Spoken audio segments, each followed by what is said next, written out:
আসসালামু আলাইকুম আমার ওয়াইটিবাসী ভাই বোনেরা, আপনারা সবাই কেমন আছেন? আশা করছি সবাই অনেক ভালো আছেন। আজ কিন্তু আমি আপনাদের মাঝে একদম ভিন্নধর্মী একটা ভিডিও নিয়ে চলে আসছি। আসলে অনেকেই কিন্তু মনে করেন ওয়াইটিতে আমরা যারা আছি প্রায় সবাইকে কিন্তু অনেকেই মনে করেন আসলে আমরা ফকিনি টকিনি ঘরের মাইয়া, এই জন্য আমরা ওয়াইটিতে আয়া পড়ছি। আসলে কিন্তু মোটেও এটা না, আমরা কিন্তু মোটেও ফকিনি না। আমাকেও কিন্তু এমন আবার পাবলিক কিছু আছে যারা কিন্তু ফকিনি টকিনি কইয়া নানান ধরনের বকা বাকি গালাগালাজ করে। তো তাদের জন্য আমার আজকের ভিডিও। আজ আমি আপনাদেরকে দেখাবো যে আসলে আমি কত টাকার মালিক। আপনারা দেখলে নিজেরাই অবাক হয়ে যাবেন। আসলে যারা আমাকে ফকিন্নি আবাল বলেন তাদের জন্য আমার আজকের ভিডিও। আমি কিন্তু মুখেও ফকিন্নি না। আমার সম্পত্তির পরিমাণ জানলে আপনারা কিন্তু নিজেরাই অবাক হয়ে যাবেন।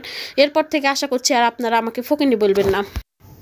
এখন আমি আপনাদের মাঝে যেটা দেখাচ্ছি এগুলো আসলে কিছুই না। আমার সম্পত্তি যে আরো কত বেশি এটা আপনারা জানলে আপনারা নিজেরাই অবাক হয়ে যাবেন, এক কথায় টাসকি খেয়ে যাবেন। আসলে আমার পুরো ভিডিওটা দেখেন তাইলে বুঝতে পারবেন আমি ঠিক কতটা সম্পত্তির মালিক, না হলে কিন্তু একদমই বুঝতে পারবেন না। এটা তো কিছুই না, আমার যে সম্পত্তি আছে তার কাছে এগুলো হচ্ছে পানি চুনি। সেসব সম্পত্তিও আমি আজকে আপনাদেরকে দেখাবো, এই জন্যই আমার আজকের ভিডিওটি করা। আশা করছি আমার ভিডিওটি আপনাদের অনেক বেশি ভালো লাগবে এবং আমার সম্পত্তি দেখে আশা করি কেউ ফিট খাইবেন না। আরে ভাই বোনেরা, কি কম দুঃখের কথা, আসলে কইতেও শরম লাগে তারপরেও কন লাগে। আমার যে সম্পত্তি এটা লইয়া কিন্তু আমি খুবই বিপদে আছি। না পারতেছি কিছু করতে, না পারতেছি কাউরে বিলাইতে। এত সম্পত্তি আমি আসলে ভয় হয় কখন কে নিয়ে যায়, এজন্য আমি কিন্তু খুব যত্ন করে রেখে দিছি লুকায়া টুকায়া। তো এখন আমি আপনাদের আসলে আমার মেন সম্পত্তি যেটা সেটি দেখাবো।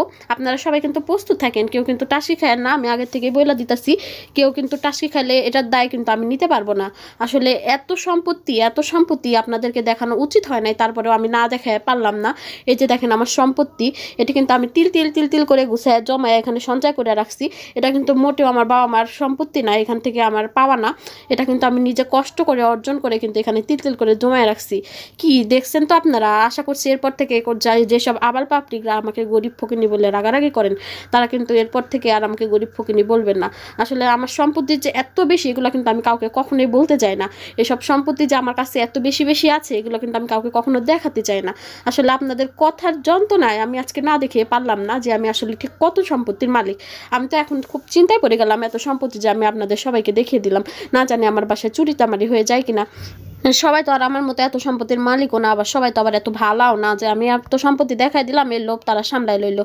তো আমি আসলে খুবই চিন্তায় আছি, ভাবতেছি সম্পত্তি পাহারার জন্য বাড়িতে দারোয়ান রাখবো যাতে আমার সম্পত্তিগুলো চুরি না হয়ে যায়। তো আশা করছি আমার সম্পত্তিগুলো আসলে আপনাদের অনেক বেশি ভালো লাগছে। কেউ টাসকি খায় থাকলে প্লিজ আমাদের ক্ষমা করে দিয়েন, আমি এর জন্য কিন্তু দায়ী না।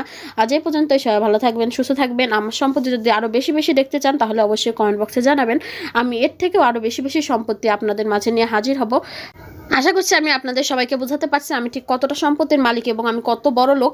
এরপর থেকে কেউ বাজে মন্তব্য করবেন না। আজ এই পর্যন্তই, আল্লাহ হাফেজ।